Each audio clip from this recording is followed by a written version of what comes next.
লজ্জা হয়, বড় কষ্ট হয়। আপনারা তো জানেন কদিন আগের যে ঘটনাটা RG কর মেডিকেল হসপিটালে একজন ডাক্তার, ভেবে দেখুন তো, আমরা ভগবানকে প্রথম আসনে রাখি, আর ভগবানের পরে যদি কাউকে আমরা সম্মান দিই তারা হলেন ডাক্তার। ভগবানের পর সম্মানের জায়গা যদি ডাক্তার হয়, তাহলে ওই ডাক্তারখানা, ওই হসপিটাল, ওই নার্সিং হোম, সেটা আমাদের কাছে দেবালয়, মন্দির সমতুল্য।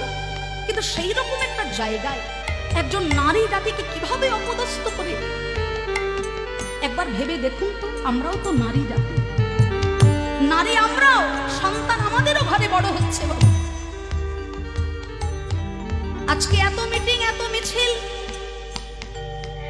একদিন হয়তো সব শেষ হয়ে যাবে, কিন্তু ওই মায়ের বুক ফাটা কান্না যতদিন বেঁচে থাকবেন তিনি ভুলতে কি পারবেন? কি যন্ত্রণা, কি নির্মম অত্যাচার! এই কি আমাদের বিশ্ব বাংলা? বলতে গেলে বড় লজ্জা হয়, বড় ভয় হয়। আমি কোনো কন্ট্রোভার্সির মধ্যে যাব না, কিন্তু যেটা হয়েছে বাবা, সেটা কিন্তু একেবারে মেনে নেওয়া গ্রহণযোগ্য হয়। তাই সকলের কাছে আমরা হাত জোড় করে প্রার্থনা করব যে আমরা সন্তানকে বড় করব, কিন্তু সন্তানকে মানুষ যেন তৈরি করতে পারে। সন্তানকে ভালোবাসা দিতে দিতে আমরা এমন জায়গায় আজকে নিয়ে যাচ্ছি, সন্তান একদিন শয়তানে পরিণত হয়ে যাচ্ছে। সে কি করছে, কি পথে চলছে, কেমন ভাবে চলছে, সে নিজেই জানে না। নাহলে এক নারীর প্রতি এমন অত্যাচার কি সহ্য করা যায়? সহ্যের বাইরে, বড় কষ্ট হয়। ভাবতে অবাক লাগে, আমাদের এই দেশেই জন্মগ্রহণ করেছিলেন বিশ্বকবি রবীন্দ্রনাথ, স্বামী বিবেকানন্দ, ঠাকুর শ্রী রামকৃষ্ণ পরমহংসদেব, শ্রী চৈতন্য মহাপ্রভু। আজকে কোথায় তারা? এই বাংলার মাটিতে যখন পদার্পণ করেছিলেন ইস্কনের অন্যতম আচার্য জয়পতাকা স্বামী মহারাজ, আজ আমাদের এই যে বিশ্ব সংসার এত জ্বলছে ঘরে ঘরে, তার প্রধান কারণ হলো আমাদের এই জগৎ সংসারে নারীর সেই সম্মান আজকে আর নেই। নারী জাতির সেই সম্মান আজকের দিনে আমরা দিতে জানি না। সেই কারণে বিশ্ব সংসার আজকে জ্বলছে। যে দেশে নারীর সম্মান নেই, সেই দেশ কখনো উন্নত হতে পারে না, সেই দেশে কখনো শান্তি বজায় থাকতে পারে না। ভারত আমার জগৎ সভায় শ্রেষ্ঠ আসন লবে, এই গান তো আমরা করি, কিন্তু আজকে আর ভারত আমার জগৎ সভার শ্রেষ্ঠ আসন। একদিন হয়তো ছিল, আর যেদিন ছিল সেদিন ভারত জগৎ সভার শ্রেষ্ঠ আসনে ছিল। একটা কত সুন্দর কথা প্রবাদে আছে যে এই বিশ্ব চরাচরের মানুষ যা চিন্তা ভাবনা করে, বাংলার মানুষ তা একদিন আগে থেকেই চিন্তা করে বসে। বাংলা আজকে যেটা চিন্তা করছে, বিশ্ব চরাচরের মানুষ সেটা আগামী কাল চিন্তা করবে। কিন্তু আজকে আমাদের কর্মের দ্বারা, আমাদের ব্যবহারের দ্বারা, আমাদের চরিত্রের দ্বারা সেই জায়গাটাকে আমরা নষ্ট করে ফেলছি। আমার বল, তিনি প্লেন থেকে যখন নামলেন, তিনি এই মাটিতে দাঁড়িয়ে তার পায়ের জুতোটা খুলে রেখে এই ধরিত্রী মাতার উদ্দেশ্যে সাষ্টাঙ্গে প্রণাম করেছিলেন। বিদেশিরা আমাদের দেশের মাটিকে কতটা সম্মান করেছে। আজকে আমেরিকা, ফ্রান্স, লন্ডন থেকে নবদ্বীপে এসে লক্ষ লক্ষ বিদেশি ভক্ত খালি পায়ে নবদ্বীপের মাটিতে হা কৃষ্ণ হরি বল বলে নেচে বেড়াচ্ছে, কেঁদে বেড়াচ্ছে। আর তিনি যখন সাষ্টাঙ্গে জুতোটা খুলে প্রণাম করলেন বাংলার মাটিকে, সবাই জিজ্ঞাসা করেন যে আপনি সাহেব, আপনার অতি কোমল চরণ, পায়ে ব্যথা লাগবে, আপনি জুতো খুলে হাঁটছেন কেন? বলছেন যে বাংলার মাটিতে চৈতন্য মহাপ্রভুর চরণ ধুলা লেগে আছে, যে বাংলার মাটিতে শ্রী চৈতন্য মহাপ্রভুর চরণ ধুলা, সেই মাটিতে আমি জুতো খুলে হাঁটতে পারবো না। তাই এই ধরিত্রী মাতার উদ্দেশ্যে একটা প্রণাম জানিয়ে, তাহলে বিদেশিরা আমাদের দেশকে এত সম্মান করে, এত শীর্ষ আসনে রেখেছে, কিন্তু কোথায় আমাদের সংস্কৃতি, কোথায় আমাদের চিন্তা ভাবনা? আমরা বড় হচ্ছি বটে, কিন্তু মানুষ হতে পারছি না বাবা। তাই সাধু সাবধান, আগে নিজের ভেতরটাকে তৈরি করো, তারপর তো বাইরের সুখ-বুট, নিজের ভেতরটাকে আগে পরিষ্কার। তাই নারীর প্রতি যতবারই অত্যাচার হয়েছে, অবিচার হয়েছে, অন্যায় হয়েছে, বারে বারে স্বয়ং ভগবান নেমে এসেছেন এই জগতের বুকে। তাই সেই দিন ওই বিপদ কালে যখন দ্রৌপদীকে সভার মধ্যে বিভ্রান্ত করা হচ্ছে, স্বয়ং ভগবান হাজার হাজার বসন যোগান দিয়ে দিলেন।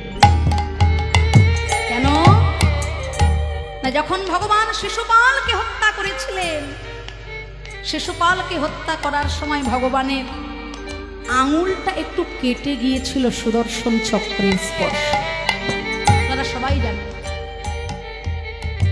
কৃষ্ণের আপন পিসিমা শিশুপাল যখন হলো, তার 4টে হাত, 3টে চোখ। পিসিমা অবাক হয়ে গেল, যে কেমন সন্তান হলো রে কৃষ্ণ, আমার যে ভয় হচ্ছে। কৃষ্ণ বললেন, পিসিমা চিন্তা করো না, যাকে প্রথম দর্শন করে তোমার ছেলের 2টো হাত আর 1টা চোখ খসে পড়বে, ভাববে সেই হবে তোমার ছেলের মৃত্যুর কারণ। ভগবান কৃষ্ণকে দর্শন করে শিশুপালের 2টো হাত, 4টে হাত ছিল, 2টো হাত আর 1টা চোখ খসে পড়ে। পিসিমা অবাক হয়ে গেলেন, চমকে উঠলেন, হ্যারে কৃষ্ণ, আমি তোর পিসিমা, আমার ছেলে তোরই তো ভাই, তুই আমায় ছুঁয়ে কথা দে। আমার ছেলে শত অপরাধ করলেও তুই তাকে কিছু বলবি না। ভগবান কৃষ্ণ মনে মনে চিন্তা করলেন, পরিত্রাণায় সাধূনাং বিনাশায় চ দুষ্কৃতম ধর্ম সংস্থাপনার্থায় সম্ভবামি।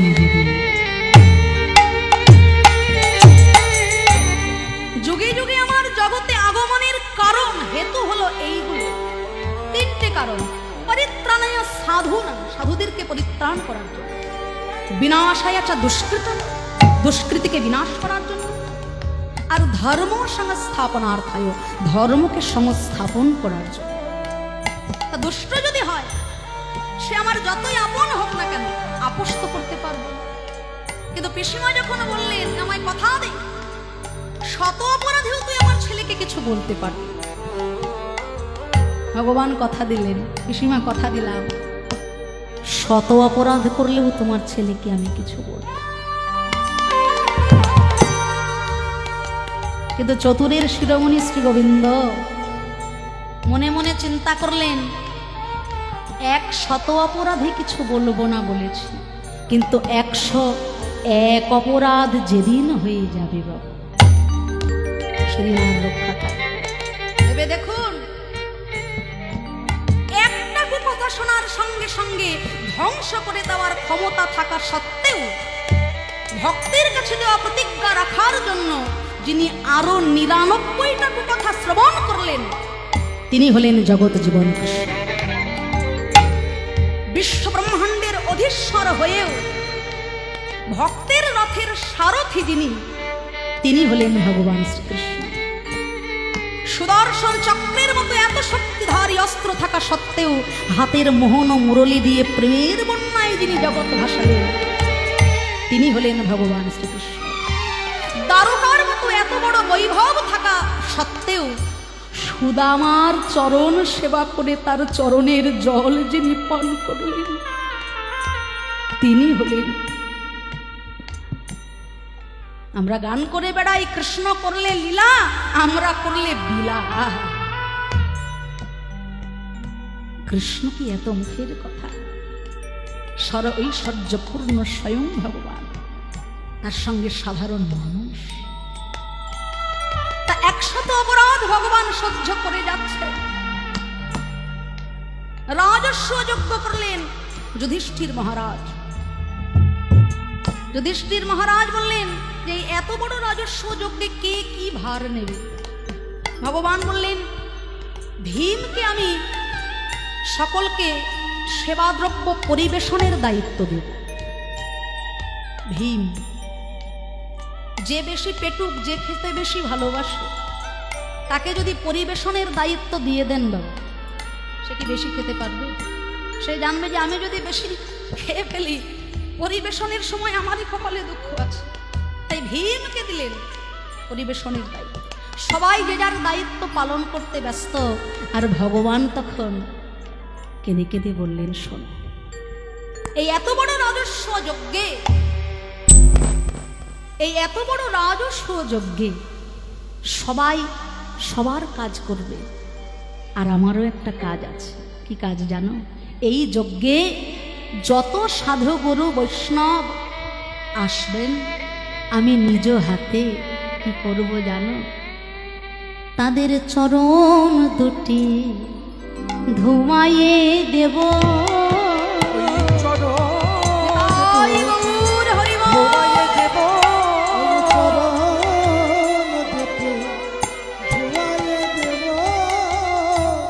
আমার বহুদিনে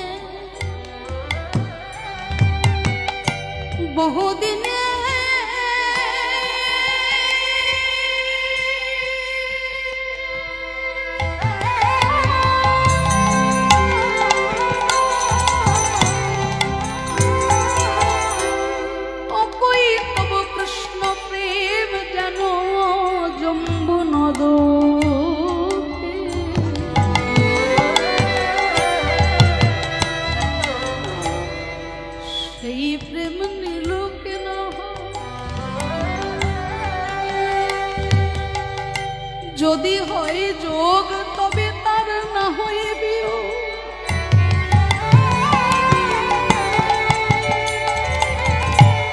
বিয়োগ হইলে কভু না যায়,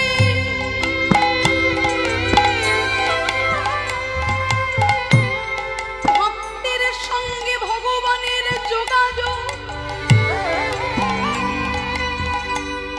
আত্মার সঙ্গে পরমাত্মার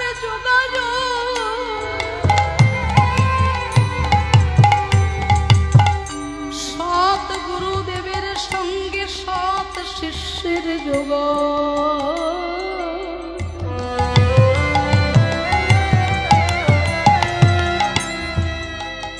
যদি কোনোদিন একবার ভাগ্যক্রমে হয়ে যায়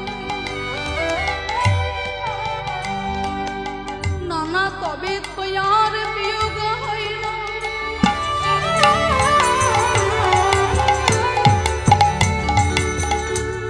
আপন পরমদর্শে যদি বা কখনো বিয়োগ হয়ে যায়,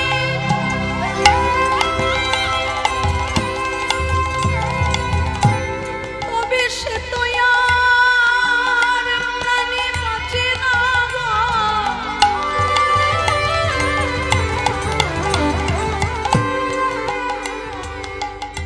মণিহারা ফণির মতো দুটি নয়ন জলে বুক ভাসে,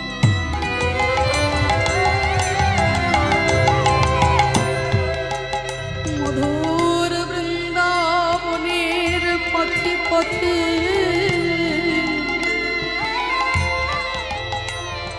বিষয় বাসনা আগুন দিয়ে সে কি করে যান পথে পথে কেঁদে বেড়া।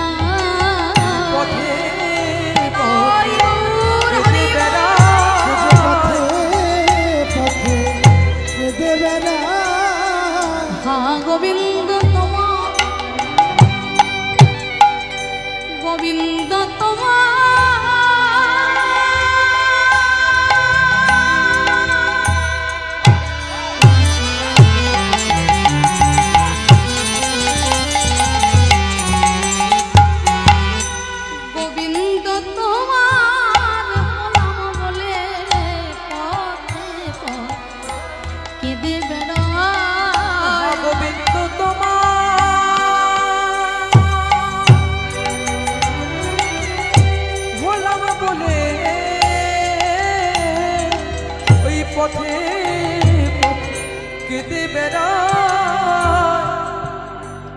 ভগবান করছেন একা।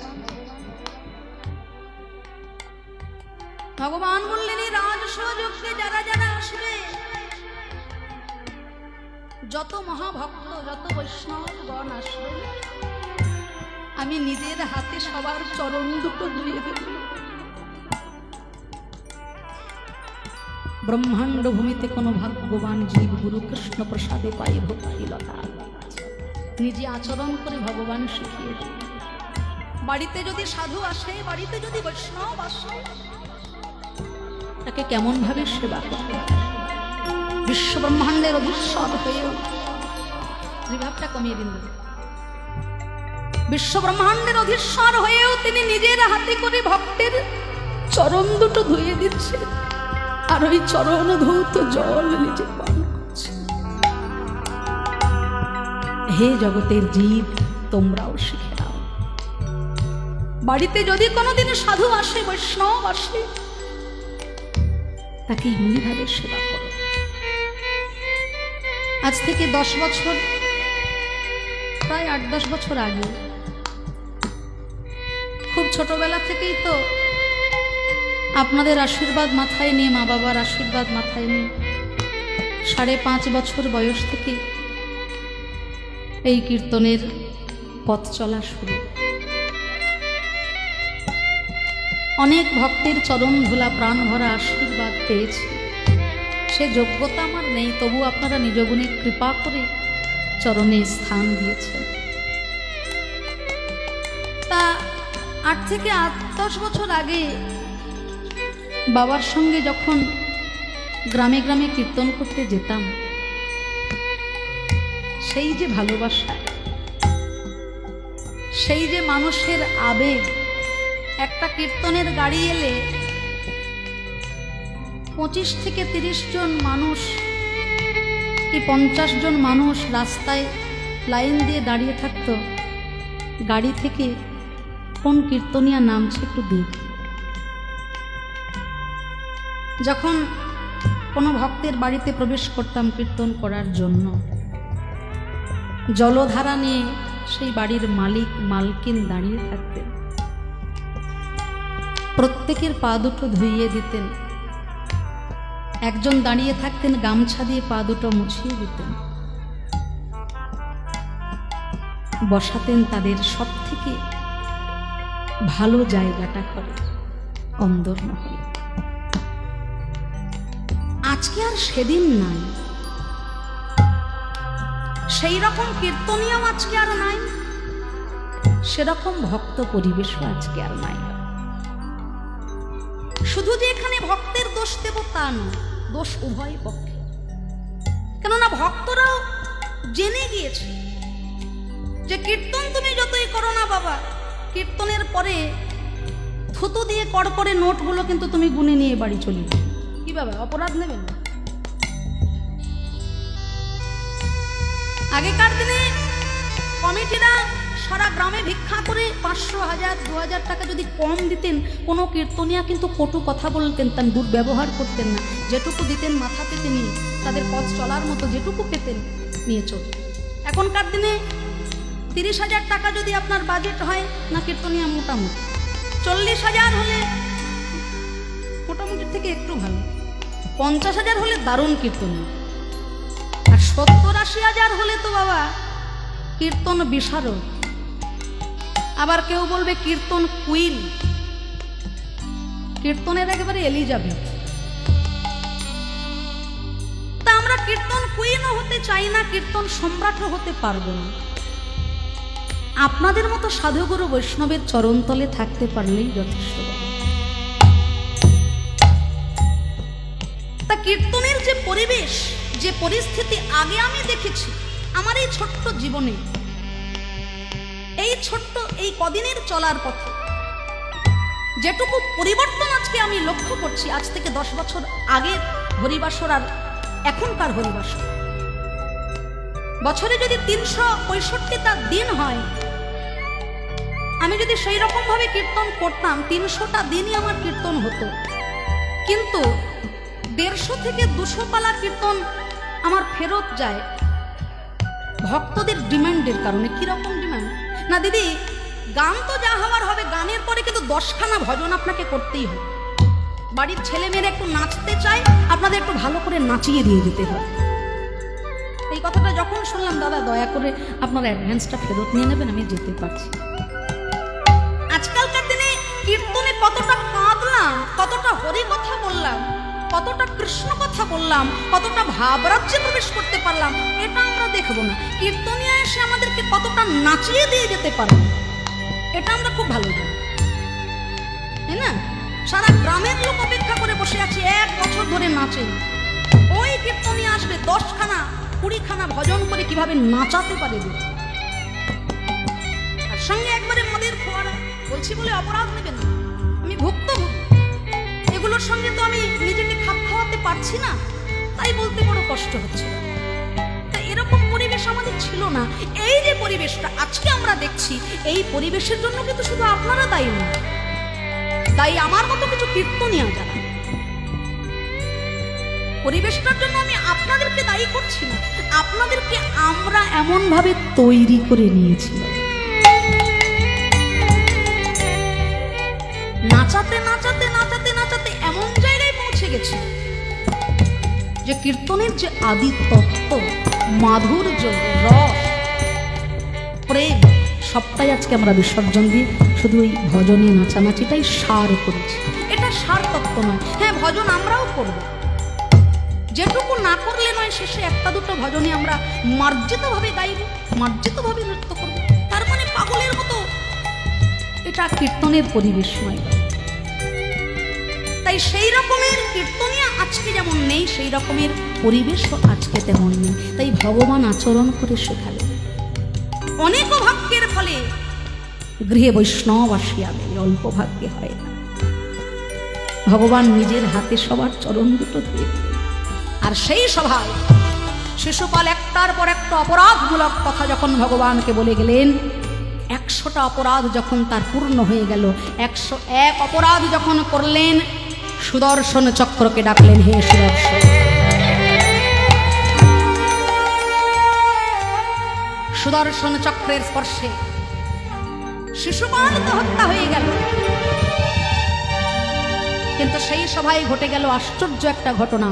ওই সুদর্শন চক্রের স্পর্শে কৃষ্ণের আঙুলটা একটু কেটে গিয়ে রক্তপাত হয়ে,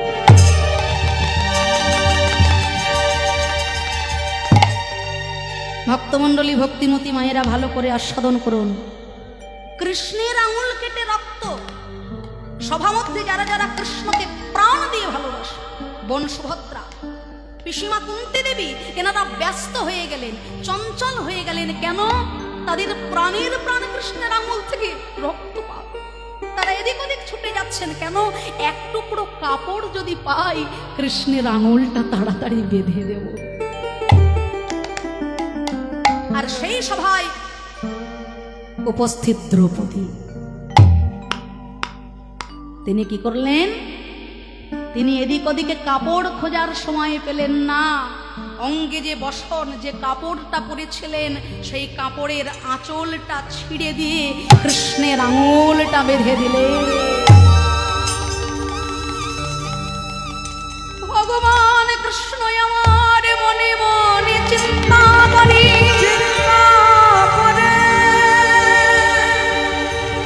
আজ আমার এই বিপদ কালে তুমি আমায় 1 টুকরো বসন দিলে,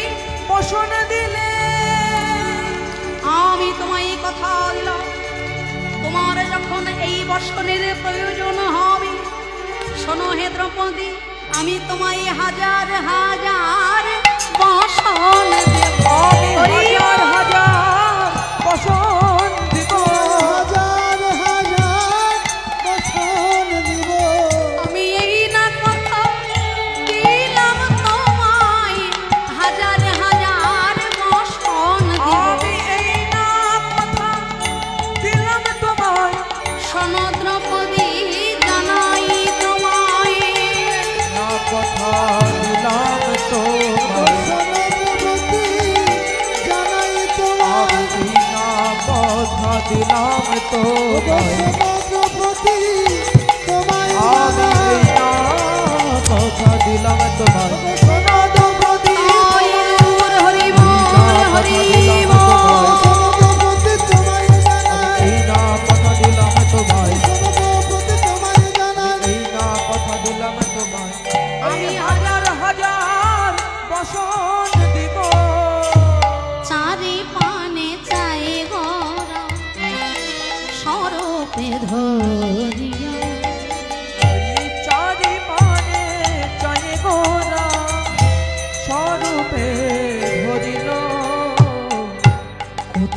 মোর প্রাণনাথ কয় কাঁদিয়া।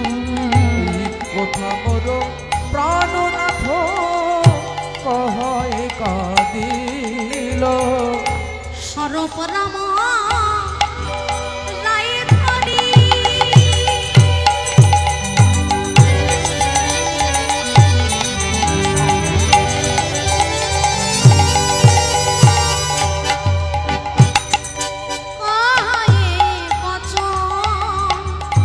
বাসু কহে পুরাবলি হইল সর। ওই পাছু কহে পুরাব লীলা হইল সরণ। বৃন্দাবনের কথা মনে হলো, বৃন্দাবনের কথা মনে আমার আমার ভাব নিধি গৌর হরি যাই রে ভাবের বলি হারি। ভাব নিধি